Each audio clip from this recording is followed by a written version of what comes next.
चलिए शुरू करते हैं। परेशान हो गए हम लोग 2.5 साल से, ये भी परेशान हो गए, हम भी परेशान हो गए, करो फिर। देर में जुड़ेंगे। सबसे पहले सवाल आरपी सिंह जी, आप लोगों के ऊपर कहीं ना कहीं फॉल्ट लाइन खोजने की कोशिश की गई है बीजेपी वर्सेस आरएसएस की आम आदमी पार्टी की ओर से, क्या कहेंगे? नहीं, फॉल्ट लाइन तो उनको अपनी बतानी पड़ेगी, हमारी छोड़िए। जो अन्ना हजारे जी ने उनके बारे में कहा वह बता दें। अन्ना हजारे जी ने कहा कि मैंने उनको कहा था कि शराब बिल्कुल बायकॉट करेंगे, और उन्होंने हाँ किया था कि हम दिल्ली में शराब बंटने नहीं देंगे, और फिर बाद में उन्होंने कहा कि शराब नीति ले, ये तो बंटने की बात तो बात है, पर ये तो शराब नीति ले है। मैं आपको अभी वीडियो भेज रही, देख लीजिए अन्ना हजारे जी क्या कह रहे हैं। तो हम पर प्रश्न उठाने जगह अपनी बात करें। जिस व्यक्ति के कंधे पर ये पैर रखकर ऊपर चढ़े, राजनीति में आए, अपना जो भी आज उन्होंने अपना पैसा कमाया, जो भी उन्होंने सत्ता भोगी, सब उनके सिर पर चढ़कर करी, और आज उनको लेकर क्या कहते हैं, ये क्या कहते हैं, वो इनके बारे में क्या कहते हैं, जैसा समझ लीजिए। हमारी बात तो छोड़ दीजिए, हमारे जैसे संघ के साथ संबंध है, सबको पता है, और हमारे संबंध सब ठीक है, इसमें इशू नहीं। परंतु भ्रष्टाचार की बात करें ना, ये मूल बात से तो भाग रहे, जो भ्रष्टाचार की बात है। मैं आपको कोर्ट के ऑर्डर का एक लाइन पढ़कर सुना देता हूं, उससे सारा मामला आपको स्पष्ट हो जाए कि कोर्ट ने क्या कहा था इनको लेकर। कि एक मिनट, ये एक सेकंड दे दीजिए। अबे जल्दी बोल, कल सुबह पनवेल निकलना है। ये पेज नंबर 13 पैरा नंबर 19 आखिरी लाइन है, आखिरी से पहली लाइन है। Reasonable suspicion of involvement in commission.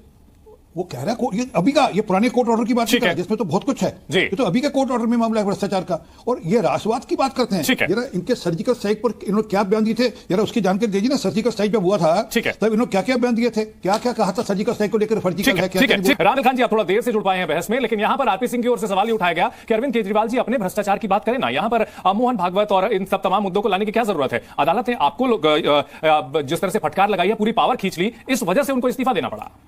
ये फंस गया सीएम। देखिए, मुझे लगता है कि भारतीय जनता पार्टी को भ्रष्टाचार पर बात करने से पहले एक बार अपने गिरेबान में झांकना चाहिए।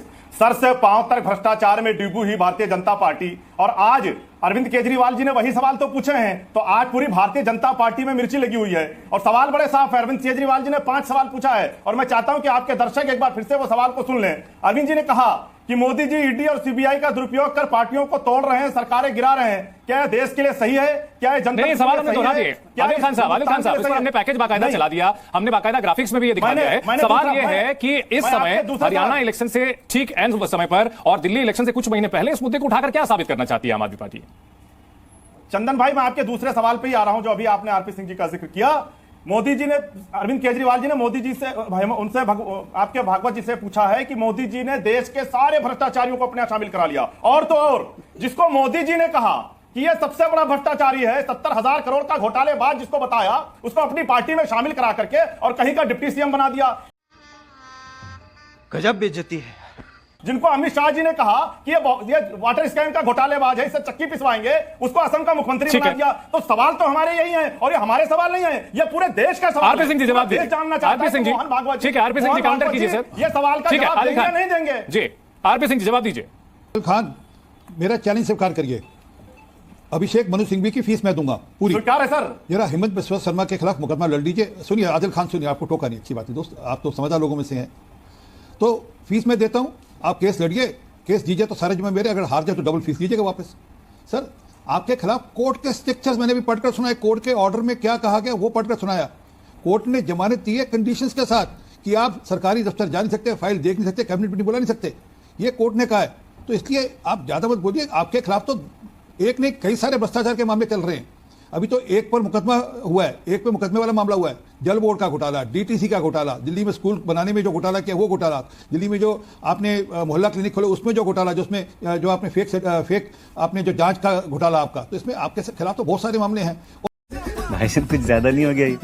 मतलब कुछ कहने से पहले 10 बार सोचिए। और उसमें अगर शर्त मेरी एक ही है कि अगर आपके पास, आप अभिषेक मनु सिंघवी को दिल्ली की जनता के टैक्स के पैसे से हायर कर सकते हो, मैं तो अपने टैक्स के पैसे। आदिल खान जवाब दीजिए, आदिल खान जवाब दीजिए। तो जवाब देखिए सिंह साहब, आरपी सिंह जी, ये मैंने थोड़े कहा था कि हेमंत बिस्वा शर्मा घोटालेबाज हैं। ये तो इस देश के गृह मंत्री और आपके दूसरे नंबर के सबसे बड़े नेता अमित शाह जी ने कहा था। तो आप शर्त उनसे लगाइए ना, मुझसे क्यों शर्त लगा रहे हैं? जहां तक बात अरविंद केजरीवाल जी की है, तो माननीय सुप्रीम कोर्ट ने अरविंद केजरीवाल जी को जमानत दी है, और जमानत देते वक्त उन्होंने, सुप्रीम कोर्ट ने जिस तरीके से भारतीय जनता पार्टी की केंद्र सरकार पर तमाचा मारा है, जिस तरीके से कहा है कि एजेंसियों का दुरुपयोग हो रहा है, जिस तरीके से माननीय सुप्रीम कोर्ट ने कहा है कि अरविंद केजरीवाल जी की गिरफ्तारी राजनीति से प्रेरित गिरफ्तारी है, आपको तो शर्म आदिल खान जी, यहाँ सवाल ये उठा रहे हैं विरोधी कि अगर ऐसा ही था तो फिर इस्तीफा देने की जरूरत क्यों पड़ी? 30 सेकंड। जी जी जी जी, साथ साथ जोड़ दीजिएगा, इस्तीफा आखिर देने की जरूरत क्यों पड़ी? जनता, अरे कौन भौंक रहा है ये बदतमीज? अदालत में जाने की जरूरत क्यों पड़ी?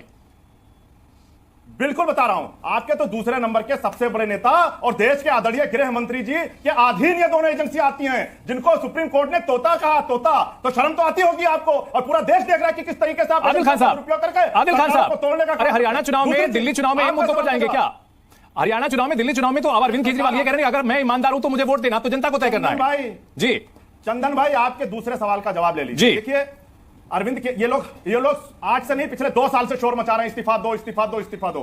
अरविंद केजरीवाल अगर जेल से इस्तीफा दे देते तो भारतीय जनता पार्टी की जहां जहां सरकार नहीं है वहां एक मुख्यमंत्री को जेल भेजते, वहां सरकार गिराते। क्या बात है सर, क्या बात है सर, क्या बात, ये बात है।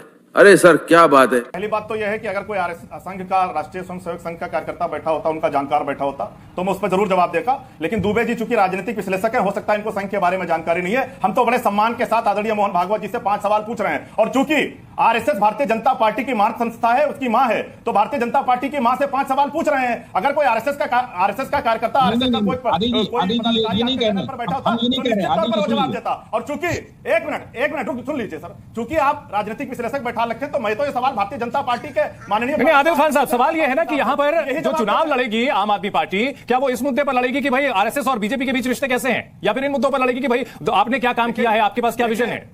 वाह बेटा, लगता है तुम गू खा के ही मानोगे। देखिए ये मुद्दा अरविंद केजरीवाल जी का नहीं है, ये मुद्दा आम आदमी पार्टी का नहीं है, ये सवाल पूरा देश पूछ रहा है आरएसएस से, ये मोहन भागवत जी से पूरा देश सवाल पूछ रहा है, और ये 5 सवाल का जवाब हम पूरा देश जानना चाहता है। क्यों? क्योंकि मोहन आरपी सिंह जी पूरा देश सवाल जो है पूछना चाहता है आरएसएस से, कैसे? पूछिए, जवाब दीजिए भाई। बोलना भी हूँ क्या करिए बोल। अरविंद केजरीवाल पूरे देश के ठेकेदार हो गए हैं। अरविंद केजरीवाल तो एक बेल पे आए हुए मुल्जिम है, बेल पे भी बाहर आए हैं, परंतु एक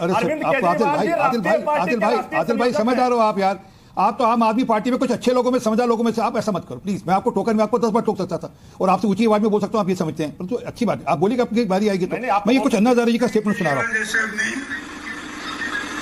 जो मेरे साथ काम करता था। ठीक है, मुद्दे पर अपनी बात रखिए आरपी सिंह जी, अपनी बात रखिए।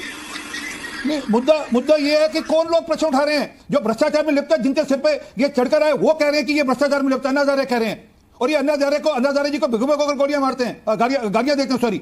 और कौन कह रहे हैं? जिन्होंने, जब हमने सर्जिकल स्ट्राइक की उस पर प्रश्न उठाए, का सर्जिकल स्ट्राइक के सबूत दीजिए।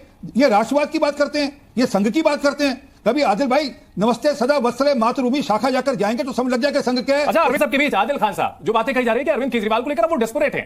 कहा जा रहा है कि अब लोकसभा चुनाव में जिस तरह से अभी थोड़ी देर पहले रामकृपाल जी ने कहा था कि उन्होंने कहा था जनता से कि भाई अगर मुझे चाहते हो कि जेल के पीछे ना जाऊं तो वोट देना, जनता ने तो खिलाफ वोट कर दिया। क्या बोला तूने?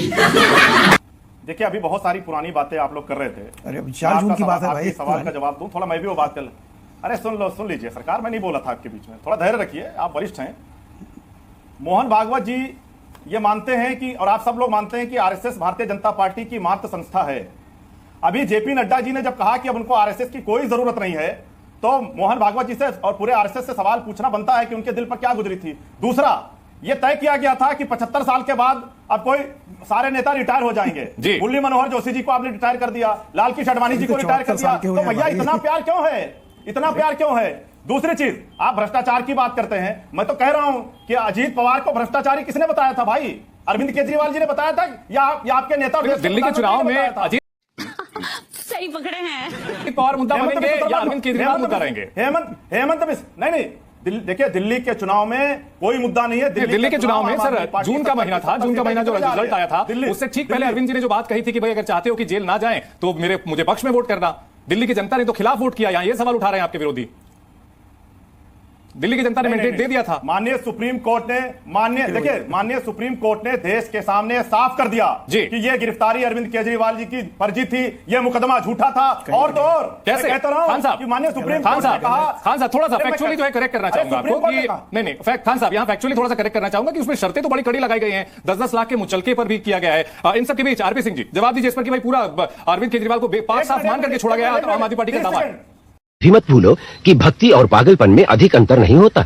सांसारिक दृष्टि से देखो तो भक्त पागल ही जैसा दिखाई देता है। 30 सेकंड जी। अरे भाई साहब, सुप्रीम कोर्ट जमानत ही तो देगी। जमानत देखिए अब यहाँ पर तो केस समझ में आएगा, तो जमानत तो मिल गई ना। नहीं, जमानत मिलना दोष मुक्त होना कैसे हो सकता है? राजनीति आदिल खान साहब, जमानत मिलना दोष मुक्त होना कैसे हो सकता है? मैं कह रहा हूं नहीं हो सकता जी। नहीं हो सकता, पर आरोप लगा के दोषी होना कैसे हो नहीं, तो सकता? अगर आपने दोषी मुक्त किसी माना गिरफ्तार जाता कर तो लिया, शर्तें क्यों लगाई अपनी एजेंसियों, वो दोषी कैसे हो सकते हैं? दोषी मैं कह रहा कौन कह रहा है भाई? हूं, देखिए, यहाँ पर जो है, मैं तो आपसे ही कह रहा हूं। ठीक है, ये बात तो कंचना जी को पसंद नहीं आएगी, लेकिन यहाँ नहीं, एक उदाहरण में देना चाहूंगा कि लालू जी जो है उनके ऊपर जब मुकदमा चल रहा था तो भी उनको बीच बीच में जमानत मिल जाया करती थी, बाद में उनके ऊपर जो है दोष साबित हुए थे, उनको सजा हुई थी, वो एक अलग मसला है। इसको एक के तौर पर मैं पेश कर रहा हूं, आरोप नहीं लगा रहा। इन सब के बीच आरपी सिंह जवाब, अरे बेटे तुझे थकान नहीं लग रही क्या? मैंने बताया कि कोर्ट के पेज नंबर 13 पैरा नंबर 19 पे बड़ा स्पष्ट था देखा कि प्रथम दृष्टया इनके खिलाफ आरोप है, तभी तो बेल की नहीं तो सारा मुकदमा खारिज कर देते। वो सारा जो मामला था सीबीआई की चार्जशीट कूड़े की टोकरी फेंकते भैया को जी हमने आपको छोड़ दिया। सच ये है कि भ्रष्टाचार का मामला है, अब उससे ये बचने के लिए जो मर्जी करें जैसे मर्जी करें। तो मैं कुछ मूल प्रश्न और पूछना चाहता हूं। अभी थोड़े दिन पहले आपने दिल्ली में पानी को लेकर तरह थी, आपने दिखाई थी दिल्ली की हालत कैसी ना, टैंकर के पीछे लोग भाग रहे हैं, टैंकर को लेकर लोगों में आपस में चक्कूबाजी हो रही है, पानी को लेकर किस प्रकार से दिल्ली सस्ती। उसके बाद सीवेज को लेकर दिल्ली में 3 बच्चों की हत्या हो गई, मृत्यु हो गई। जिस प्रकार से 3 बच्चे की मृत्यु हो गई जो IAS की तैयारी करने थे। एक बच्चा ऐसा था जिसको बिजली का करंट लग गया ओपन ड्रेन के चलते हुए। तो हमने सबने देखा दिल्ली की व्यवस्था कैसे है। जरा दिल्ली के स्कूलों की व्यवस्था देख लें। जरा अभी चीफ जस्टिस जो मनमोहन है उनका अप्रैल के महीने का कोर्ट का ऑर्डर पढ़ लीजिए, ऑब्जर्वेशन पढ़ लीजिए। उनका दिल्ली की स्कूल व्यवस्था तार हो गई है। छप्पड़ मतलब 3 के उसमें स्कूल चल रहे हैं, 120 बच्चे एक क्लास में पढ़ते हैं। और तो छोड़िए 9वीं और 11वीं के हर साल 1 लाख बच्चा ड्रॉप आउट होता है हर साल। क्यों होता है? क्योंकि इनको 10वीं और 12वीं का रिजल्ट अच्छा करना होता है और उन्हें 1 लाख बच्चों का भविष्य देने में चला जाता है। आदिल खान साहब, ये वैलिड पॉइंट है। जब आप जाएंगे रिपोर्ट कार्ड लेकर के तो बात दिल्ली की करेंगे ना, बीजेपी और RSS के बीच क्या चल रहा है, ये मुद्दा दिल्ली वालों के लिए किस तरह से मौजूद होगा? अरे कहना क्या चाहते हो? देखिए, निश्चित तौर पर हम दिल्ली वालों की बात को दिल्ली में लेकर जाएंगे। और यह सच है कि उत्तर प्रदेश में अभी 2 दिन पहले बिजली के दाम बढ़े हैं। अरविंद केजरीवाल जी की सरकार इस देश की पहली और इकलौती सरकार है जहां 24 घंटे और फ्री बिजली मिलती है। अरविंद केजरीवाल जी की सरकार इस देश के अंदर दिल्ली में साफ पानी पीने के लिए देती है। शिक्षा मॉडल हमारा नहीं आदिल खान साहब, इसका तो बतौर पत्रकार में काउंटर करूंगा सर। जली ना, तेरी भी जली ना। ऊपर आरोप लगाया जाना, मेरा सीधा सवाल ये था। आदिल खान साहब आपको नकार देगी। नहीं, दिल्ली के चुनाव से पहले दिल्ली के मुद्दों की बात होगी ना, करा लीजिए ना चुनाव। अभी नहीं, आपके हिसाब से तो भाई अगर गुजरात की जनता जो है, मेरा चैलेंज स्वीकार करो आदिल खान मेरा चैलेंज स्वीकार। आप अभी कैबिनेट मीटिंग बुलाइए, अभी कहिए हम चुनाव करेंगे, हम तैयार हैं। अरे आप हिम्मत करिए, कहिए अतीशी को कैबिनेट मीटिंग बुलाए और कहे कि मैं विधानसभा बंद कर रही हूं, चुनाव कराने जा रही हूं। आपके अंदर हिम्मत है तो आपके अंदर हिम्मत है। आप एक 1 इलेक्शन 1 नेशन की बात करते हो, आपके अंदर हिम्मत है। आदिल खान पढ़े लिखे आदमी, पढ़े लिखों की तरह बात करो। अरे पढ़े लिखे विधानसभा भंग करे और चुनाव कराए। आप 1 नेशन 1 इलेक्शन की बात करते हो, 3 राज्य के चुनाव करा के भाग जाते हो आप हर बार हिम्मत करा के दिखाओ। अरे मूल बात पे आओ, हिम्मत पे आओ।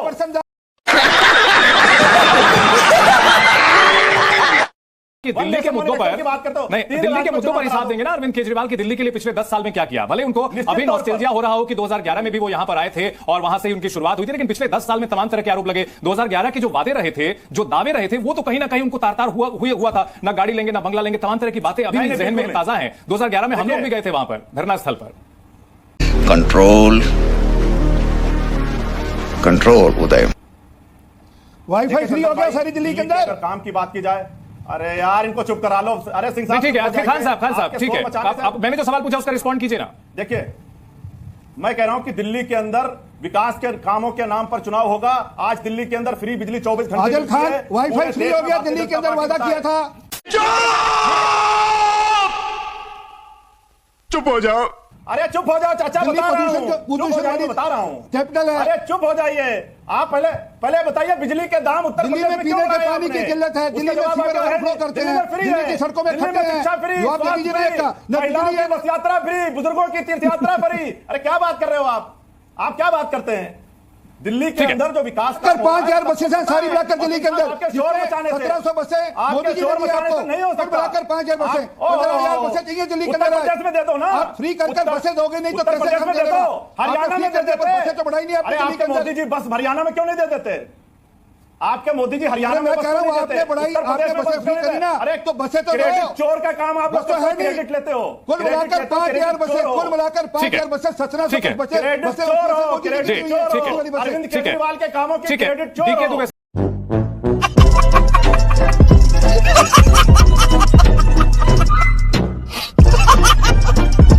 खत्म,